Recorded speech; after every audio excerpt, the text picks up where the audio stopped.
दोस्तों, एक बहुत ही खूबसूरत लड़की इंटर पास हो जाती है और 12वीं में एडमिशन करवाने जाती है। जहाँ जाती है एडमिशन करवाने, वहाँ उनके मौसी के घर होते हैं और वहीं रहने लगती है।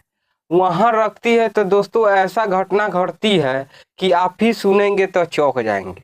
दोस्तों, ये 100% सच्ची घटना है। चलिए वीडियो स्टार्ट करते हैं। दोस्तों, वीडियो स्टार्ट करने से पहले मेरा चैनल को लाइक कर दीजिए, सब्सक्राइब कर दीजिए और प्यारा सा कमेंट कर दीजिए ताकि मेरा हौसला और बढ़ता रहे, ऐसा ही वीडियो बनाते रहें। दोस्तों, यह उत्तर प्रदेश की हरदोई की घटना है। एक राम सागर नाम की व्यक्ति होते हैं, उनका एक बेटी होते है, उसका नाम मानसी होता है। उनका उम्र लगभग 22 साल होता है। दोस्त 2022 में वो इंटर पास हो जाती है और बीए में एडमिशन करवाती है। और जहाँ एडमिशन करवाती है उसके पास में ही मौसी का घर होता है। वहाँ से आती है तो अपने पिता के बोलते हैं यहाँ से आने जाने में बहुत परेशानी होगी, वहाँ रहेंगे तो बगल में ही है। तो उनके पिताजी वो मौसी से बात करते हैं उनके और कहते हैं आप मेरी बेटी आपका ने रहना चाहती है, बगल में आप ही के क्षेत्र में एडमिशन करवाई है। तो वो बोलते हैं ठीक है, भेज दीजिए, यहीं से पढ़ेगी लिखेगी और अच्छी से रहेगी और हमें भी खुशी मिलेगी। मानसी वहां से चली जाती है खुशी खुशी। अच्छी से पढ़ाई लिखाई कर रही थी और मौसी के हेल्प भी कर रही थी। दोस्तों, उनका मौसा के नाम मणि त्रिवेदी होता है। मनु जो होते हैं वो पानी फिल्टर के काम कर रहे थे और शहर में पानी देने के काम करते थे। जहाँ पानी देते थे वहाँ उनके बड़ी प्लांट था। वहीं एक दिन मानसिंह के ले जाते हैं और घुमा उमा के ले आते हैं और दूसरे दिन ले जाते हैं, वहाँ पे उनके स्टाफ नहीं आते हैं तो वो ले जाते हैं, बोलते हैं चलो मेरे साथ, वहीं तुम खाली लिखा पढ़ी करना और हम पानी सबको दिया करेंगे। तो जाते हैं पूरे शहर में और सब जगह पानी जहाँ जहाँ देते हैं वहाँ दे देते हैं। देते देते करीब 11 बज जाता है। दोस्तों, बहुत रात होने के वजह से वहीं रह जाते हैं और बगल में एक रूम ले लेते हैं और वहीं पे खाना पीना खा के और सो जाते हैं। मानसू जो होती है वो बहुत थक चुकी थी। उनका जो मौसा होते हैं वो भी बहुत थके थे और दोनों अलग अलग बेड पे सो जाते हैं। और उनका मौसा के क्या दिमाग में होता है दोस्तों कि वो जाके उनके बोलते हैं आज तू बहुत सुंदर लग रही हो। वो जो लड़की होती है वो बोलते हैं थैंक्स, नींदे में बोलती है। फिर उनके मौसा है उनके हाथ फेरने लगते हैं तो बोलते हैं मौसा जी ये क्या कर रहे हैं। वो बोलते हैं कुछ नहीं कर रहे हैं, ये थोड़ा सा हाथ अथी कर रहे हैं और कपड़ा उतारने के लिए बोलते हैं। वो चिल्लाने लगती है, फिर भी ये बद्दी नहीं मानते और डराने लगती है। बोलते हैं यहाँ कोई नहीं सुन रहा है और ज़्यादा बोलोगी तो तुम्हारा भी बेइज्जती होगा और शादी ब्याह नहीं होगा।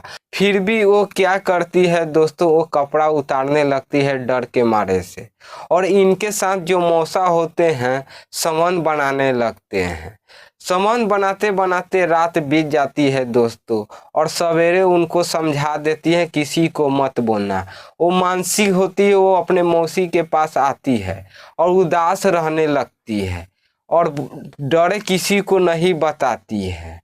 फिर भी वो सीन चल रहा था, फिर भी पढ़ाई लिखाई कर रही थी, कॉलेज जा रही थी और आ रही थी। फिर दूसरे दिन ले जाते हैं और बोलते हैं चलो। जो मानसी होती है वो जाने के लिए तैयार नहीं हो रही थी, फिर भी जबरदस्ती ले जाते हैं। उनके मौसा कहते हैं चलो तो जाती है। फिर उनके साथ संबंध बनाती हैं। संबंध बनाते बनाते दोस्तों बहुत दिन संबंध बनाते हैं और एक दिन उनके पिताजी वो लड़का उनके लिए ढूंढने लगते हैं शादी के लिए, क्योंकि वो सियाना हो गई होती है। तब लड़का पसंद आ जाता है तो मानसिंह के फोन से अपने घर बुला लेते हैं उनके पिताजी। बोलते हो बेटी तुम चले आओ, यहाँ कुछ दिन रहना फिर चले जाना। तो आती है, लड़का उड़का सब पसंद उसंद कर। तो उनके जो मौसा होते हैं वो उनके शादी कटवाने की कोशिश करते हैं, फिर भी उनका शादी लग जाता है। दोस्तों रक्षाबंधन आ जाता है, उसी के बहाने उनके मौसा मौसी को कहते हैं मानसी के बुला लो बेटा को राखी बांधने के लिए। तो उनकी मौसी होती है, फोन करते हैं उनके पिता को से मानसी को भेज दीजिए बेटा को हमारा राखी बांधने के लिए। तो उनके पिताजी होते हैं उसको पहुंचा देते हैं मानसी को, और पहुंचा के किसी और जगह चले जाते हैं। 4 दिन बाद 23 अगस्त 2024 को फोन करते हैं और कहते हैं उनके पिता को मानसी कहीं चली गई है, यहाँ पर नहीं है।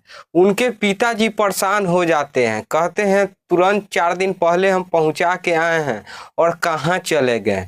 वो सभी रिश्तेदार कने फोन करते हैं और पूछने लगते हैं मानसिक है मानसिक है। उनके पिताजी बहुत टेंशन में आ जाते हैं और सभी जगह पता करने पर नहीं मिलती है मानसिक। तो फिर वो थाना में जाते हैं और रिपोर्ट लिखवाते हैं। पुलिस भी रिपोर्ट लिख लेते हैं और पुलिस जांच पड़ताल करने लगते हैं और उनके मौसा से जाते हैं और मौसी से पूछते हैं कब तक थी मानसी। तो बोलते हैं रात को खाना उना साथ में खाई है, उसके बाद कहाँ चली गई पता नहीं। पुलिस होते हैं वो सभी जगह छानबीन करने लगते हैं और नहीं मिलते हैं। कुछ दिन के बाद उनके मौसा मौसी सब घर से गायब हो जाते हैं। तो पुलिस फिर उनके घर जाते हैं तो ताला लगल रहता है। और उसके बाद जो होता है दोस्तों, पुलिस उनके बहुत पकड़ने की कोशिश कर रहे थे। फिर एक दिन ऐसा हुआ दोस्तों कि वो अपने से जाके अरेस्ट करना चाह रहे थे, मौके पे ही पकड़ लेते हैं। उनसे पूछताछ किया जाता है तो पूछताछ में ये बताते हैं उससे हमको 2 साल से रिलेशन चल रहा था और उनका शादी होने के वजह से उनसे हमें और मानसिक में झगड़ा हो गया, इस वजह से उनको हम मार दिए। दोस्तों उसके बाद पुलिस बोलते हैं उनका लाश कहाँ है। तो लाश जहाँ पानी को सप्लाई करते थे वहीं के बगल में एक नया मकान के घर के अंदर में गाड़ दिए थे। दोस्तों वहाँ पुलिस जाते हैं और लाश को निकाला जाता है, निकाल के उसको पोस्टमार्टम किया जाता है और उसको अंतिम संस्कार कर दिया जाता है। दोस्तों उनका जो मौसा होते हैं उनको जेल भेज दिया जाता है। दोस्तों आप लोग बताइए इसमें किसका गलती है। पहला नंबर तो मानसी के गलती है। मानसी को बताना चाहिए उनके साथ जबरन जो भी हुआ वो बताना चाहिए। दूसरा नंबर उनके पिताजी का गलती है कि जवान बेटी को दूसरे घर काहे भेज रहे हैं। उनका मौसा के तो पूरे गलती है, उनकी बेटी के सामान के साथ वो ऐसा काम किए, ऐसा नहीं करना चाहिए। ऐसा किए हैं तो उनका परिणाम मिलेगा। दोस्तों आप ही बताइए इनको क्या चीज़ का सज़ा मिलना चाहिए। दोस्तों कमेंट में आप लोग ज़रूर बताइए और वीडियो अच्छा लगे तो लाइक कर दीजिए, सब्सक्राइब कर दीजिए और प्यारा सा कमेंट कर दीजिए ताकि मेरा हौसला और बढ़ता रहे और ऐसा ही वीडियो बनाते रहें।